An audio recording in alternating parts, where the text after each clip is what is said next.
आज दूसरा दिन है, देख सकते हो काफ़ी लोग आ चुके हैं।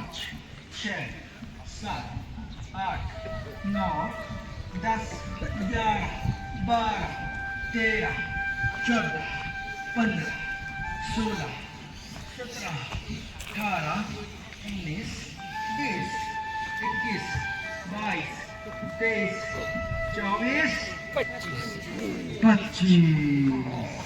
ऐसे 25 का अभ्यास करना है। देखो, जब ऐसे एक एक अभ्यास जब 25-25 के सेट के साथ शुरू करो, एक दंड भी नहीं लगा पाते क्योंकि हाथ में बल कमजोर है।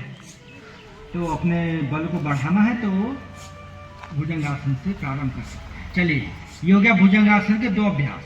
तीसरा अभ्यास, दोनों हाथ छाती के बगल में रखा और उसको थोड़ा उसमें गैप दे दीजिए, बाहर की ओर खोल लीजिए। जितना हाथों को खोला है उतना ही पीछे पैरों को खोल लीजिए और श्वास भरते हुए एक और ऐसे धीरे धीरे ऊपर गए और ऊपर जाकर के रुक गए। आराम, ये आराम से वाला है कमर दर्द वालों को।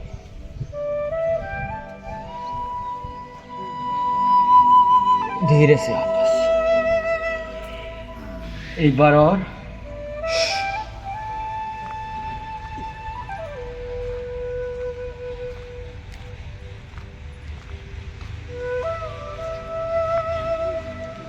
वापस। और ये कितने बार करना है ओबेसिटी वालों को? है जी, बताओ, मोटापे वालों को कितने बार करना है? अरे पतले पतले चिल्ला रहे हो, मोटे मोटे तो शांत हो। कितने बार? जोर से बोलो, कितने बार? 100 से लेकर 1000 बार। कितने बार? और एक और अभ्यास इसी में है, नौकासन, जिसमें आगे से भी हाथों को उठाया और पैरों को भी उठाया। ऐसे बैठ जाइए और अगल बगल जो महापुरुष सो गए हों उन्हें उठा दीजिए।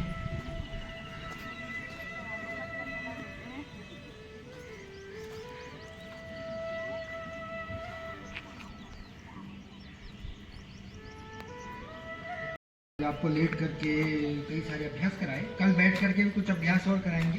कुछ अभ्यास छूट गए, बैठ करके थोड़े से अभ्यास और है, कल उसको और कराएंगे।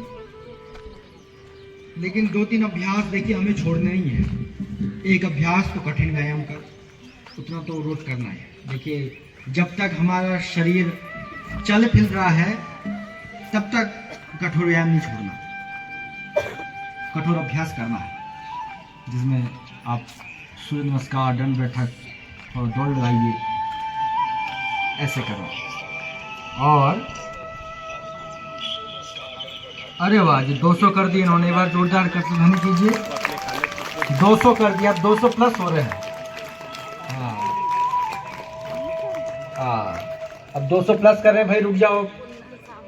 हाँ, इतना काफी है, नहीं तो कल को पता लगे ये भी करने लग गए और कल पड़े रहे बिस्तर पर हैं। हाँ, चलिए, बहुत बढ़िया, पूरा पसीने से लथपथ हो गए। तो सात्विक 3 प्रकार से सात्विक आहार की व्याख्या की है चरक संहिता में कि हमारा भोजन कैसा होना चाहिए, किस प्रकार का होना चाहिए। तो कहा हित भुक, मित भुक और ऋत भुक होना चाहिए। कपालभाति करते रहे।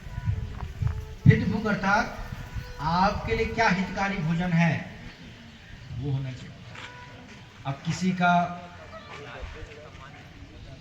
रोगानुसार किसी के चावल नहीं खाएंगे तो ऐसे लगता है, हमारे वहाँ सन्यासी रहते हैं, वो कहते चावल नहीं मिलेगा तो हम तो मर ही जाएंगे। और मेरे को भी थोड़ा ऐसा लगता है क्योंकि मैं भी इधर ही से हूँ, तो चावल बिना ऐसे थोड़ा सा अनकंफर्ट सा लगता है। तो दिन में आप चावल खा लो, दिन में बना के, लेकिन रात को, क्योंकि रात को जब चावल खाते हैं तो हमारे शरीर में वात बढ़ाता है और फिर सुबह जब उठते हैं तो कसा कसा सा शरीर लगता है, एकदम टूटा टूटा सा, और फिर लगता है अरे दर्द हो रहा है सारे शरीर में। पंखा चला के सो जाते हैं खूब, आजकल तो एसी भी चला के पूरा रात भर एसी चल रही है 17 डिग्री पे, है बाहर जो है 34 डिग्री, लेकिन 70 डिग्री पे एसी करके और कंबल ओढ़ के सोते हैं। तो जो प्राकृतिक रूप से चीज़ें हैं उससे अगर हम दूर होंगे तो हमारे शरीर में रोग अलग अलग आते जाएंगे। तो उससे जितना बच सकें उतना बचें। जितना प्राकृतिक रूप से हम अपने जीवन को, अपने शरीर को रखेंगे, उतना ही हम स्वस्थ रहेंगे।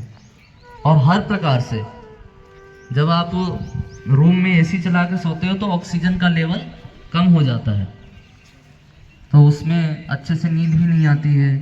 फिर अलग अलग हार्ट डिजीज़, फेफड़ों में दिक्कत बढ़ जाती है। तो जिसकी बात प्रकृति है वो इन सब चीज़ों से दूर रहे।